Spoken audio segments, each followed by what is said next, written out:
Alright, and welcome Starcraft Nation to another cast brought to you by Venerati. Guys, I'm really happy to be bringing you a submission from Arkane today. Actually, I have two submissions I'm going to be casting tonight.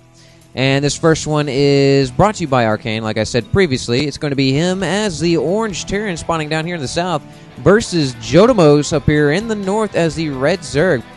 Now, this cast is going to be focusing a little bit more on the technical aspects to where I'm trying to belay knowledge and point out the good things and the bad things that we're seeing here today. Not so much the crazy, cheesy antics that you may or may not have seen. But we do have Arkane dropping down a supply depot, choosing not to use it to block the front door, which is a good call in my book any day against Zergs, unless you see some sort of 6-pull action. But seeing how long the rush distance is on this map, really probably not going to see any sort of 6-pulling or 8-pulling. So you really don't have to worry about that.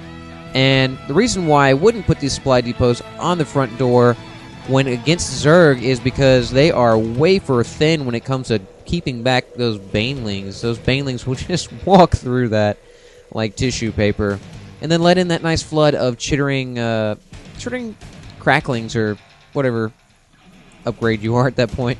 And we see the drone coming out here, maybe dropping down an early hatchery or sitting there thinking about it. He's thinking about it. He almost but Arkane comes in and actually starts sparring with him. Arkane doing a good job here of delaying the Zerg early hatchery. The Zerg early hatchery is pretty common MO, and it really allows the Zerg to produce their macro because they do need to build another building to allow themselves to have a larger larva production, although the queen does augment one hatchery. Mid to later game, you cannot run off of one hatchery and hope to live. But we actually see a bunker coming down here. Now, I am a proponent of bunkers, especially against Zerg on these kind of maps. Blocking this is only 100 minerals, guys. I mean, it's 100 minerals. Look at this income tag. He's getting 400 minerals a minute. It's well worth it. Of course, we might actually see this SUV go down. Not really sure. Maybe.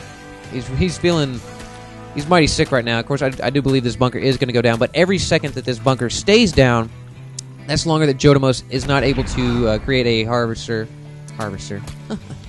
a hatchery, and that is keeping his income bottlenecked as well as his production. So we see a second barracks coming down for Arkane, and the income, as you see right here, is much in the favor of Arkane. We're not even blaming this on mules at this point. Let's go look at the production tab right here. joatamos is bringing up that. He's brought up this hatchery, or queued up the hatchery, so we're waiting on that hatchery to show up. We see another queen coming in here as well. And the actual drone count is pretty close. Well, drone versus SUV count, it's only +2. joatamos is really he's behind in income because of the gas, but as we all know, Zerg loves that gas. They are just gas fiends. And we see the command center coming in here. Command center's really primo in my book. When you spawn them, you can instantly call down a mule, or you can call down a scanner sweep. I generally pull them out at around 13. That's just me, because the mules gather so much. They really just boost the economy to such a level. We actually see a early harassment marine up here. And I don't know why he's running this marine away, because we know that the Zerglings are going to outrun the marine, so you should either back them up in a corner, or just sit there and basically take it and do as much damage as you can. At least drop one Zergling. And we saw that marine run away like a punk, and he didn't even kill one Zergling. I mean, what kind of a marine are you if you can't kill one Zergling? Not a marine that I would have, at least. Unfortunately, we do see a supply depot come down here at the front door. Of course, there wasn't enough room for that second barracks, so maybe if you scooted the barracks up just a little bit up here, but he had already built that tech lab there, so we're really not going to see that coming up here. And this is a pretty big vulnerability right here, and we see another brave marine come up here and get chopped down. I don't know if there's a rally point up there. Probably just got taken back. But we see some banelings coming in here, so we are going to see banelings knocking on the main door, and I do believe we're going to see the supply depot come down. And I don't know how I feel about that. Even if you didn't have room to put the barracks, at least put a bunker. At least the bunkers are armored. They have a little bit more HP, and you can stick marines in there. And we do see a bunker coming down. And we do see the Banelings kind of waddling up here, so we are going to see the Banelings come knocking on the door, and is this SCV going down? Yes, the SCV does go down with one Baneling to spare. This Baneling going to chase these Marines, almost kills the Marines, leaves them with just a little bit of HP, left them, I can't really tell with that. And we do have these slow Zerglings kind of just mincing around. Oh god, those Zerglings look so slow without that speed upgrade. I'm used to seeing them turbocharge it around the map. But we did see Arkane actually bring his SCVs out to combat the drone. Or he brought his SCVs out to combat the Zerglings. And Arkane is actually already has his medevac coming out here. And Arkane is going to do something that is really pivotal in my mind that the Terrans do. Because Terrans, well, as a Terran player, I feel that it's so natural to turtle. Like we see right here, look at this. Barracks on barracks action right here. That's 1,000 HP, and you got to bring down. That's a lot of Banelings. And so you can sit there all day long and, you know, just kind of piddle around in your base, and people can come knocking on your door, and you can put siege tanks up here and whatever and just blow the living crap out of them. But there is another side of the story for Terran. Terran can be aggressive. Terran can come out there and expand rapidly with their buildings. Hell, their buildings can fly. You can put your base anywhere you want to. Yeah, you can't move the supply depots or this engineering bay, but you can move around and do whatever you want to. And speaking of mobility and being aggressive, we see the siege tank being laid up here on the high ground. This abuse of the high ground is pivotal. This right here, this is golden territory. Look at this. He's shitting all over these drones. And those drones, what are they going to do? They can't do anything. This early on in the game, he doesn't have mutas. He could bring in some Hydralisks maybe, come run them up here and hope that they don't get sniped. And also a really good call by Arkane, throwing up this missile turret. It's $100. Here we go again. It's like the freaking McDonald's. It's the Starcraft Terran easy menu, whatever. It's $100. Why not? Why not? It's going to guard you against any sort of invisible unit, which you're not going to see from the Zerg. Maybe buried, but you're not going to see infested Terran, or you could see roaches at this point.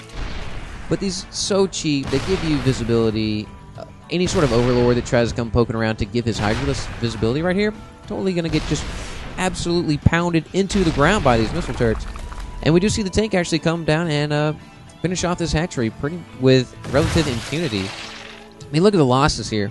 Just because of that, 300 went down. So beforehand, he was still sitting at a minus 700 minerals. I mean, yeah, Arkane doing really well right now. Doing a really good job of abusing the terrain and using his mobility. And we do see another... Oh, excuse me. We do see another medevac load up another tank, so I don't know where he's going to actually take this.